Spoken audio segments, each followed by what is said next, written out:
Hello student, welcome to another session of hybrid chemistry. आज के class में हम लोग क्लास 9th का एटम्स एंड मॉलिक्यूल्स को कवर करेंगे। एंड लास्ट क्लास में जैसा कि आपको पता है, हमने आपको एटम्स एंड मॉलिक्यूल्स में मोल्स निकालने के तरीकों को हमने डिस्कस करने वाले थे, मोल्स को डिफाइन कर दिया था। तो मैं वहीं से कंटिन्यू करने जा रहा हूँ। मेरा जो लास्ट क्लास था उसमें मैंने मोल को डिफाइन किया था। मैं फिर से बता देता हूँ, मोल बेसिकली किसी भी सब्सटेंस का एक पर्टिकुलर अमाउंट होता है जिसके अंदर हम लोग कह सकते हैं कि एटम्स होते हैं, या फिर हम कह सकते हैं कि मॉलिक्यूल्स होते हैं, या हम कह सकते हैं कि बेटा आयंस होते हैं, या हम कह सकते हैं बेटा कि पार्टिकल्स होते हैं। बात समझ में आ रही कि नहीं आ रही? एटम्स की डेफिनेशन मैंने ऑलरेडी आपको बता दिया है, एटम्स क्या होते हैं डिफाइन कर दिया है। मॉलिक्यूल्स क्या होते हैं उनको भी मैंने डिफाइन कर दिया है। पार्टिकल्स और आयंस को मुझे डिफाइन करना है। तो सबसे पहले मैं बात कर लूं कि आयंस क्या होते हैं। तो आयंस के बारे में बोलते हैं कि एन एटम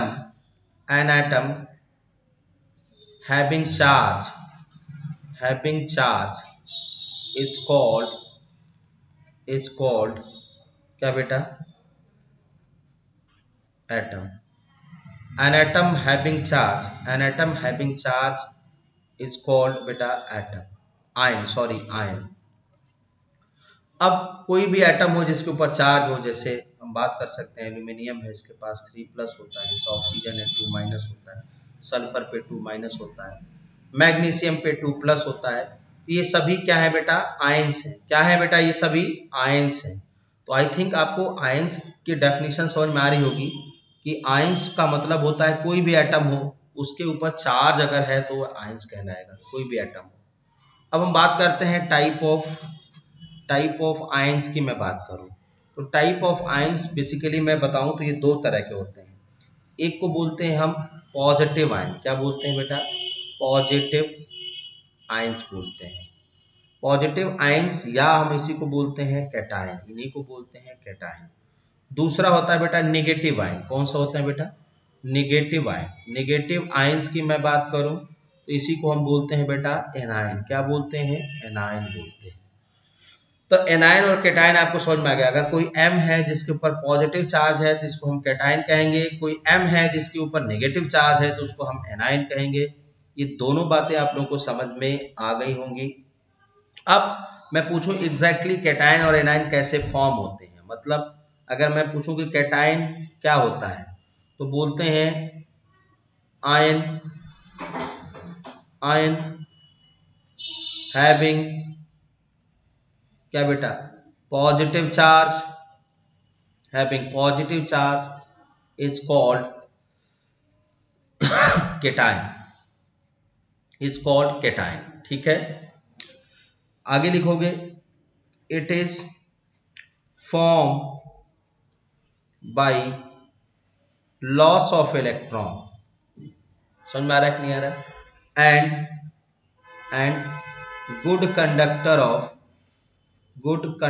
ऑफ क्या बेटा? इलेक्ट्रिसिटी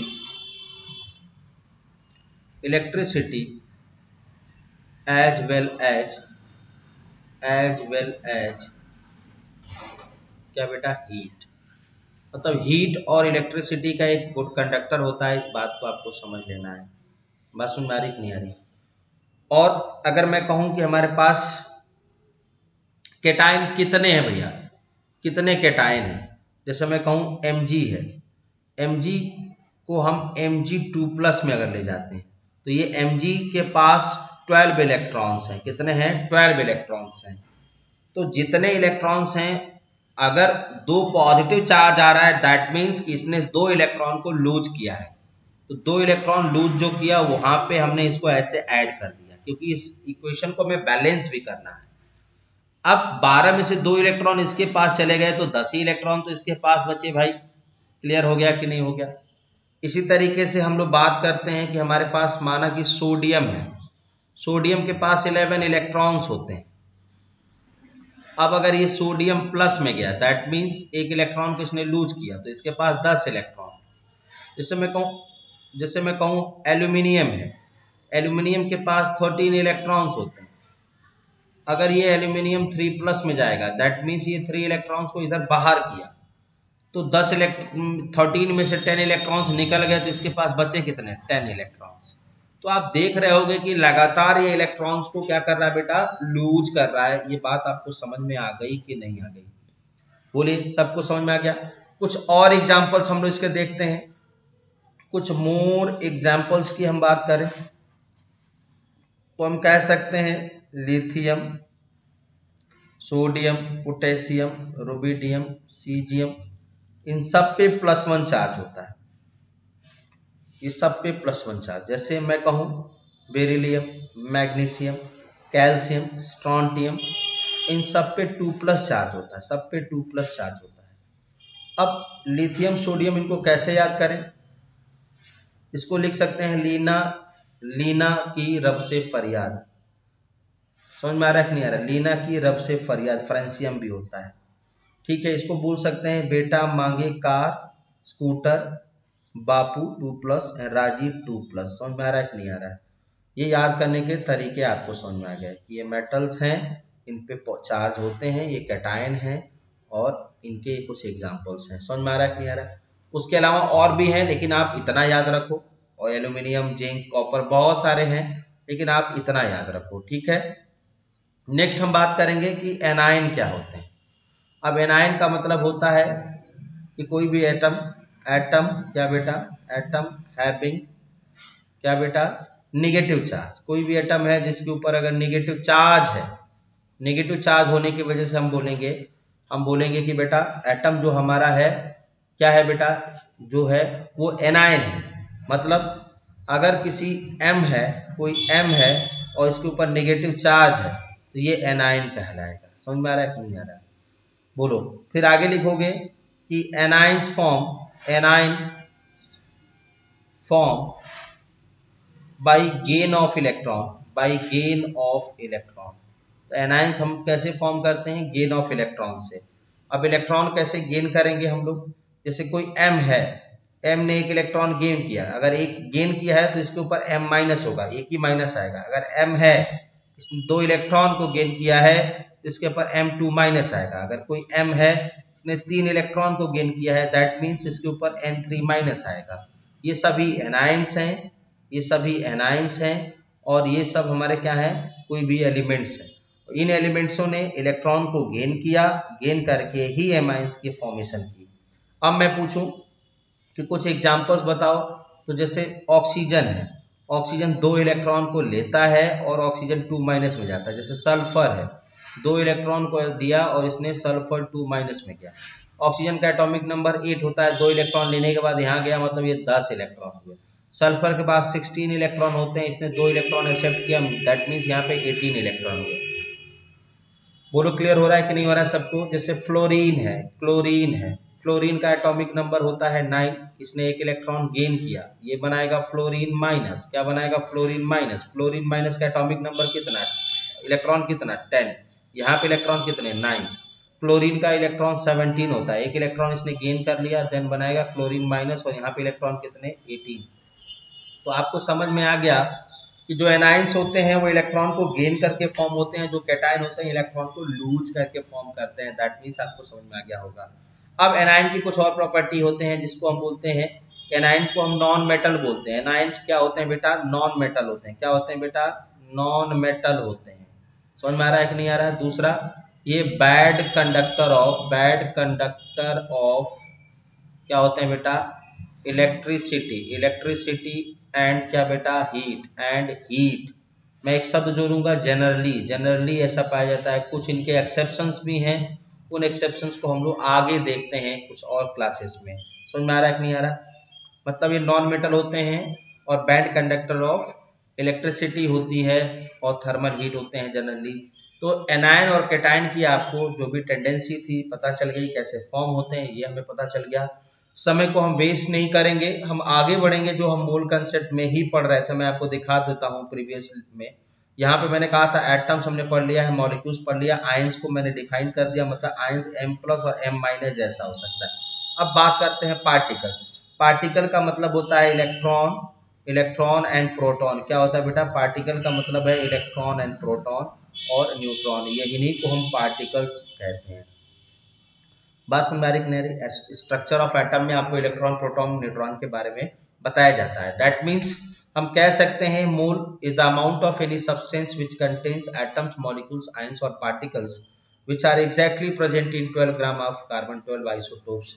मतलब साफ है कि मोल किसी भी सब्सटेंस का एक अमाउंट होता है जिसके अंदर एटम्स हो सकते हैं, मॉलिक्यूल्स हो सकते हैं, आयंस हो सकते हैं। आयन दैट मीन्स पॉजिटिव और नेगेटिव आयंस, और पार्टिकल्स होते हैं that means electron, proton, neutron हो सकते हैं। वो कितने होते हैं? वो होते हैं नंबरों में, कितने? जितने की 12 ग्राम कार्बन 12 आइसोटोप्स में पाए जाते हैं। समझ में आ रहा है कि नहीं आ रहा है? तो आई थिंक मोल की डेफिनेशन आपको समझ में आ गई। अब मैं पूछूं कि अगर मोल के बारे में ये कहा जा रहा है कि मोल, अगर मोल के बारे में कहा जा रहा है कि मोल किसी सब्सटेंस का एक अमाउंट है भाई, मोल के बारे में अगर ये कहा जा रहा है कि मोल is the particularly amount of any substance, मतलब मोल किसी सब्सटेंस का एक अमाउंट है, दैट मीन्स कि इसमें कुछ ना कुछ हमारे पास क्या होगा बेटा? एटम्स होंगे, और क्या होंगे? मॉलिक्यूल्स होंगे, और क्या होंगे बेटा? आयंस होंगे, और क्या होंगे बेटा? पार्टिकल्स होंगे। अब वो कितने होंगे, इसको हम कैसे निकाल सकते हैं भाई? मैंने कहा हमारे पास दो मोल सब्सटेंस है, इसमें अंदर कितने पार्टिकल्स होंगे, कितने एटम्स होंगे? तो इस बात को श्योर किया था किसने? एक साइंटिस्ट थे जिनका नाम था एवोगैड्रो। क्या नाम था बेटा? एवोगैड्रो।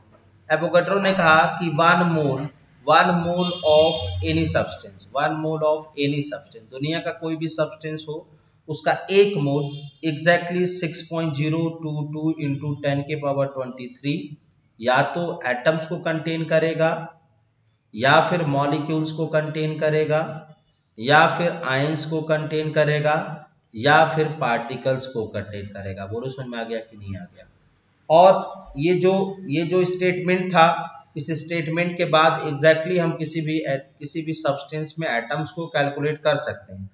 अब देखो एटम्स, ये देखो बहुत बड़ा एक नंबर है, तो एक मूल सब्सटेंस में इतने बड़े नंबर ऑफ पार्टिकल्स हो सकते हैं। समझ में आ रहा है कि नहीं आ रहा है? अब बात ये आती है कि इस नंबर को हम डिनोट किससे करते हैं? हम इसको डिनोट करते हैं एन ए से। किससे? एन सफिक्स ए से। और इसको बोलते हैं क्या बेटा? Avogadro number. इसी को बोलते हैं क्या बेटा? Avogadro number. समझ में आ गया कि नहीं आ गया? मतलब 6.022 इंटू 10 की पावर 23 को हम लोग कुछ ऐसे भी लिख सकते हैं एन ए। आपको कंफ्यूजन नहीं होनी चाहिए। बोलो मेरी बातें समझ में आ गई कि नहीं आ गई सबको? क्लियर हो गया? बोलिए भाई क्लियर हो गया कि नहीं हो गया? तो अगर ये बात क्लियर हो गई तो हम लोग आगे बढ़ते हैं इसमें। मतलब वन मोल दुनिया में किसी भी सब्सटेंस का अगर आप ले रहे हो तो उसके अंदर इतने ही number of atoms, molecules, ions और पार्टिकल्स होंगे। क्लियर हो गया कि नहीं हो गया? नेक्स्ट अगर मैं आपको बताऊं, तो मैं अगर आपसे पूछूं कि भाई हमारे पास एक चीज फिक्स हो गई कि एक मोल अगर हमने सब्सटेंस लिया है, वन मोल सब्सटेंस है, दैट मीन्स इसके अंदर एटम्स कितने होंगे? 6.022 इंटू 10 के पावर 23। लेकिन अगर यहीं पे मैं कहूं कि हमारे पास दो मोल्स हैं, टू मोल्स हैं, मीन्स टू मोल्स के लिए 6.022 इंटू 10 की पावर 23 इंटू क्या करोगे बेटा? 2 करोगे। अगर मैं कहूं कि हमारे पास 3 मोल्स हैं, कितने हैं? 3 मोल्स हैं, दैट मीन्स इसको हम लिखेंगे 6.022 इंटू 10 की पावर 23 इंटू 3। अगर मैं कहूं कि हमारे पास 4 मोल्स हैं, तो 4 मोल्स के लिए लिखोगे 6.022 इंटू 10 की पावर 23 इंटू 4। अगर मैं कहूं कि हमारे पास नहीं बेटा, हमारे पास कोई n नंबर ऑफ मोल्स हैं, तो ये क्या होगा? n इंटू 6.022 इंटू 10 की पावर 23। अब इस आखिरी वाले स्टेप को अगर हम लोग कंसिडर करें तो लास्ट स्टेप से हम लिख सकते हैं, जो मैं लिखने जा रहा हूं उसको ध्यान से सुनिएगा, कि नंबर ऑफ एटम्स और क्या बेटा? मॉलिक्यूल्स, ऑब्लिक मैंने लिख दिया, और क्या बेटा? आयंस, और बेटा पार्टिकल्स, ये किसके बराबर होंगे? ये होंगे मोल्स इनटू एवोगैड्रो नंबर के। आई थिंक आपको ये समझ में आया होगा कि फॉर्मूला हमारे लिए क्या बन गया। ठीक है कि नंबर ऑफ एटम्स निकालना हो या मॉलिक्यूल्स, मतलब कोई एक ही निकालना हो, एटम्स निकाल लो या मॉलिक्यूल्स निकाल लो या आयंस निकाल लो या पार्टिकल निकाल लो, उसके लिए मोल्स इनटू एवोगैड्रो नंबर, यही फॉर्मूले होंगे। मैंने कहा कि ये जो पूरी क्वांटिटी है, मैंने कहा एटम्स जो हैं जो एटम्स हैं इनको हमने n से रिप्रेजेंट किया और हमने मोल्स को बेटा हमने स्मॉल n से रिप्रेजेंट किया। एवोगैड्रो नंबर को हमने पहले ही n से रिप्रेजेंट किया है, तो दैट विल बी तब sum n equal to small n into N बना कि नहीं बना। तो ये हमारा फाइनल फॉर्मूला है, इसको हमको याद रखना है। क्या रखना है? याद रखना है, ये भूलना नहीं चाहिए। अगर ये भूलेगा तो आप फॉर्मूले में आप आंसर्स नहीं निकाल पाओगे। बोलिए बेटा, इतना सबको समझ में आ रहा है? इतना अगर सबको समझ में आ रहा है तो हम लोग फिर थोड़ा सा आगे और बढ़ते हैं। क्या हमें आगे बढ़ना है? कुछ क्वेश्चंस हम लोग लगा लेते हैं, इसमें टाइम वेस्ट नहीं करते हैं, कुछ क्वेश्चंस लगाते हैं। जैसे मैं कहूँ calculate the number of atoms in the following. अगर मैं कुछ ऐसा कहूँ कि आपको एटम्स निकालना है, कौन कौन है? पहला है 2 मोल्स क्या है बेटा? सोडियम है। दूसरा क्या है? 5 मोल्स क्या है बेटा? कैल्शियम है। थर्ड कितना है? 2.5 मोल क्या है बेटा? मोल्स क्या है बेटा? एल्यूमिनियम है। ये 3 क्वेश्चंस मैंने आपको दिया है। वीडियो देखने के दौरान आप वीडियो को पॉज करोगे, पॉज करके इन क्वेश्चंस को सॉल्व करोगे और मेरा जो सॉल्यूशन होगा उससे मैच कराओगे। अगर मैं पहले क्वेश्चन की बात करूं तो एटम्स बराबर होता है मोल्स इंटू एवोगैड्रो नंबर। अब मोल्स की वैल्यू होता है 2, यहाँ पे Na हम लिख सकते हैं, या हम इसको 2 इंटू 6.022 इंटू 10 के पावर 23 भी लिख सकते हैं भाई, कोई भी आंसर आप लिख सकते हो।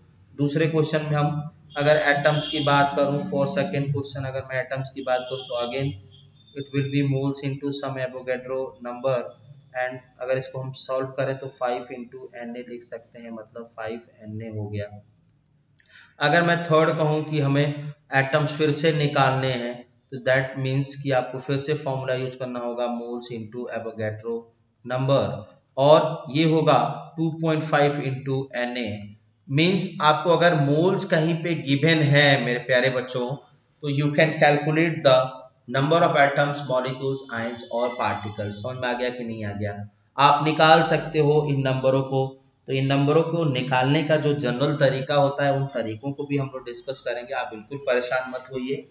तो आपको समझ में आ गया यहाँ से कि एग्जैक्टली हमको अगर मोल्स कहीं पे दिया है तो उस सब्सटेंस के एटम्स को हम एवोगैड्रो के फॉर्मूले से निकाल सकते हैं।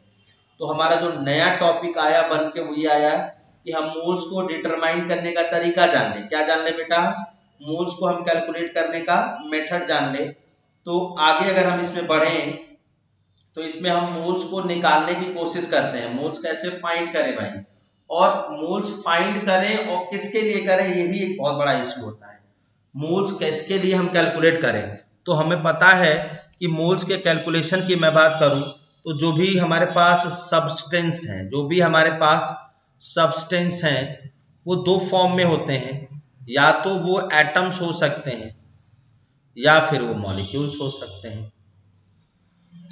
अगर मॉलिक्यूल्स होंगे तो दो प्रोबेबिलिटी है कि एलिमेंट्स हो सकते हैं या फिर क्या हो सकते हैं, कंपाउंड हो सकते हैं।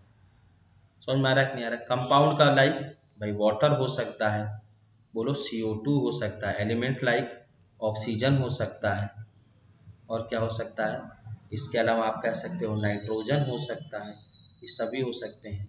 क्लियर हो गया कि नहीं हो गया? तो आज का जो सेशन है, इस सेशन में हम एक तो डिस्कस कर ही लेते हैं।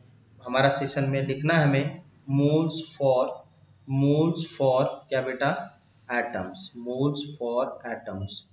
देखो इसके लिए सिंपल फार्मूला होता है, मोल्स बराबर होता है गिवन मास। क्या होता है बेटा? गिवन मास, दिया हुआ मास, किस में?